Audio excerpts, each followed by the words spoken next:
अस्सलाम वालेकुम। उम्मीद है आप लोग खैरियत से होंगे। दांतों के ऊपर टार्टर का जमना, दांतों के ऊपर डेंटल प्लाक का जमना एक बहुत ही कॉमन प्रॉब्लम है, जिसे सही करना बहुत ही मुश्किल है। हर साल हर 6 महीने बाद आप डेंटिस्ट से स्केलिंग करवाते हैं, हज़ारों रुपए का आपका खर्चा भी होता है, लेकिन दांत आपके वहीं के वहीं आ जाते हैं 1 महीने बाद, 15 दिन बाद।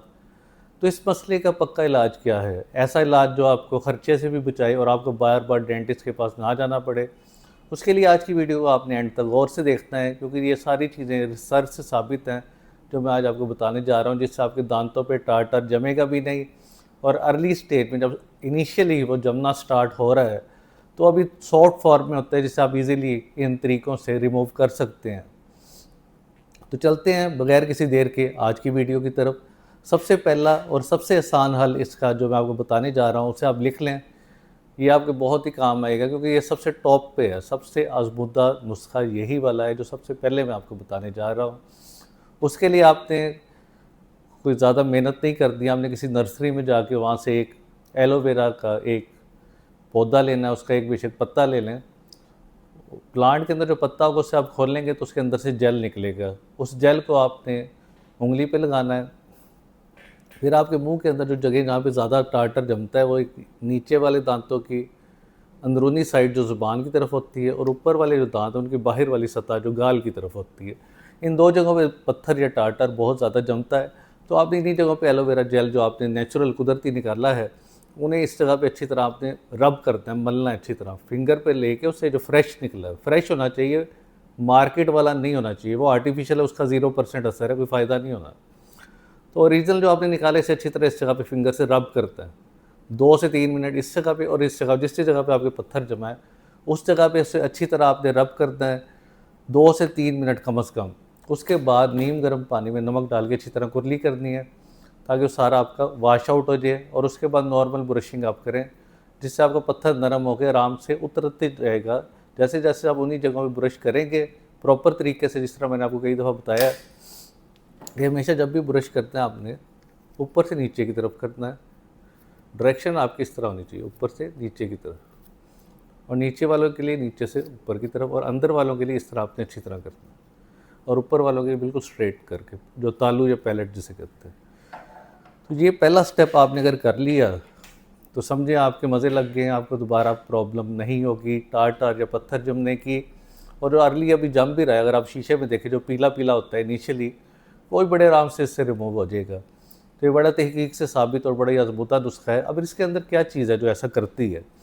तो एलोवेरा जेल के अंदर सेपोनिन्स होते हैं, इसके अलावा मैलिक एसिड होता है। अब इन दोनों का एक ख़ास फंक्शन है कि मुंह में आपके जो पत्थर सा जमा होते हैं, कोई सख्त चीज़ है, जो जरासीम सारे हैं, उन्हें वो डिज़ोल्व कर देता है बग़ैर किसी नुकसान के। अदरवाइज़ अगर आप देखें मार्केट में या यूट्यूब में दूसरी वीडियोज़ के अंदर, जितने भी तरीके टार्टर या प्लाक को रिमूव करने के, वो दांतों के लिए भी नुकसानदेह होते हैं। जैसे लेमन का इस्तेमाल, लीमू जो यूज़ करते हैं दांतों पे, लीमू के अंदर एसिड होता है, सिट्रिक एसिड, जो दांतों को ख़राब करता है, दांत भुरने लग जाते हैं, टूटने लग जाते हैं।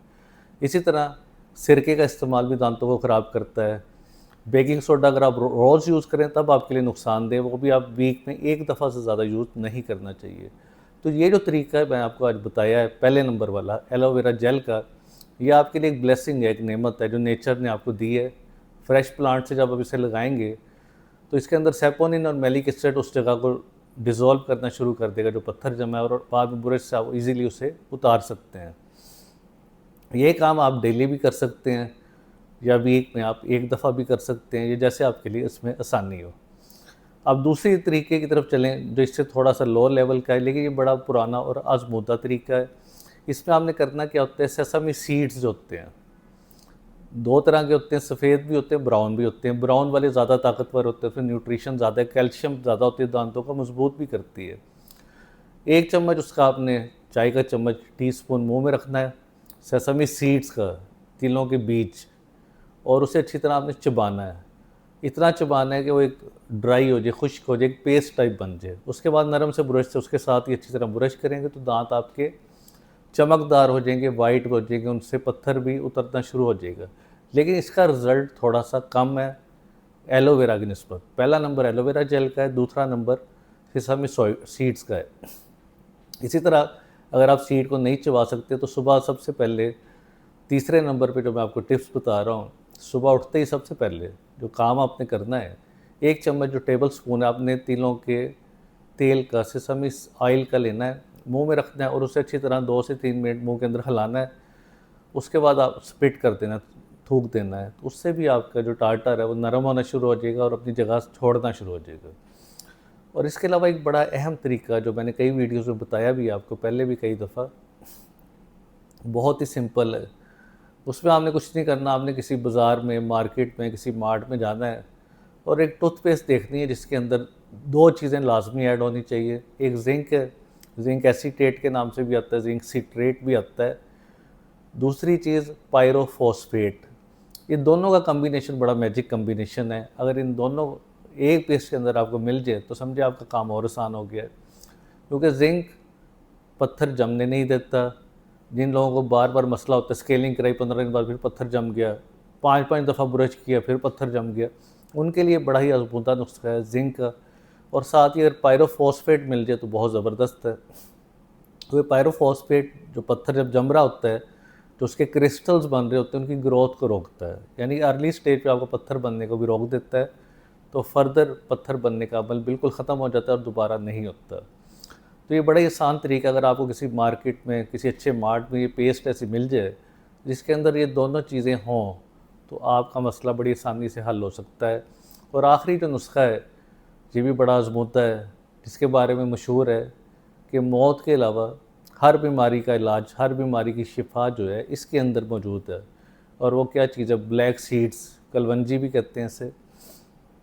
कलवंजी का ऑयल बहुत ही ज़बरदस्त चीज़ है आपके मसूड़ों की सेहत के लिए, आपके दांतों के लिए। उसे आप अपने टूथपेस्ट के अंदर भी ऐड कर सकते हैं, उससे आप ऑयल पुलिंग भी कर सकते हैं, उससे आप उंगली से गम्स का मसाज भी कर सकते हैं, जिससे गम्स थोड़े बहुत ग्रो भी हो सकते हैं। जिनके गम्स पत्थर जमने की वजह से अपनी जगह छोड़ना शुरू हो गए हैं, ये पत्थर बड़ा शार्प होता है, जिस तरह एक नाइफ़ की तरह उसका एज होता है, छुरी की तरह। ये आपके नरम से मांस को, मसूड़े को पीछे धकेलता है, जिससे आपकी जड़ें नज़र आने लग जाती हैं दांतों की। दांतों में ठंडा गर्म लगता है, तकलीफ़ होती है, खाना पीना मुश्किल है, जो खाते हैं फंस जाता है, निकालते रहो सारा दिन उससे। तो हर लिहाज से मसला, आपका दांत लंबे हो जाते हैं, पीले हो जाते हैं। तो उसके लिए आपने कुछ नहीं करना, सबसे आसान, आपने अपनी उंगली में थोड़ा सा ब्लैक सीड ऑयल, कलवंजी का तेल लगाना है और उससे इसका मसाज इस तरह करना है, इस उंगली और अंगूठे से अच्छी तरह इसका मसाज करना है। एक ये तरीका है जिसे कहते हैं पिंचिंग मेथड, और दूसरा सर्कुलर मेथड होता है जिसमें आपने उंगली को इस तरह घुमाना है और दांतों के दरमियान वाली जगह से नीचे की तरफ करना है। सर्कुलर आपने घुमाना है और दांतों वाली जगह जो दांतों के दरमियान वाली, उससे उसे नीचे की तरफ प्रेस करना है, जिससे मसूड़ा आपका थोड़ा बहुत ग्रो कर जाएगा। गम रिसेशन, मसूड़ों का पीछे हटना, ये मसला भी आपका हल हो जाएगा।